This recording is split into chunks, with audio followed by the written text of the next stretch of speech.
Now that type of religion, where there was an initiatory tradition imparting sacred knowledge to a select few, reached its peak probably in ancient Egypt.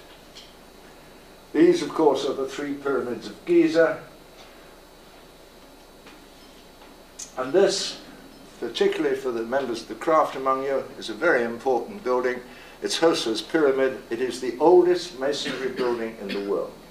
It actually has 7 steps, one of which is covered in sand, and it is held to represent the 7 degrees of initiation.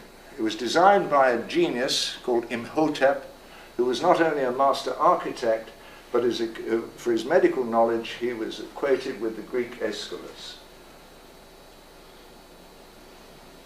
Spiritual knowledge in Egypt sustained an entire empire for several thousand years, and it brought them knowledge of astronomy and science in a worldview that we are still struggling to understand today.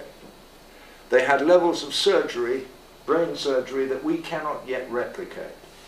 And you saw earlier on the 3 pyramids at Giza. Modern construction company led by a Japanese team of experts using modern technology could not recreate them. Every time they tried to build them, they collapsed. So the Egyptians had something we don't, and it's called sacred knowledge, or gnosis.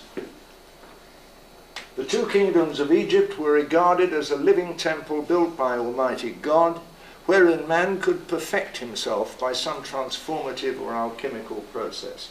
And that transformative or alchemical process was spirituality. And under the panoply of a range of gods, it has been argued that truly Egyptians were monotheistic. And they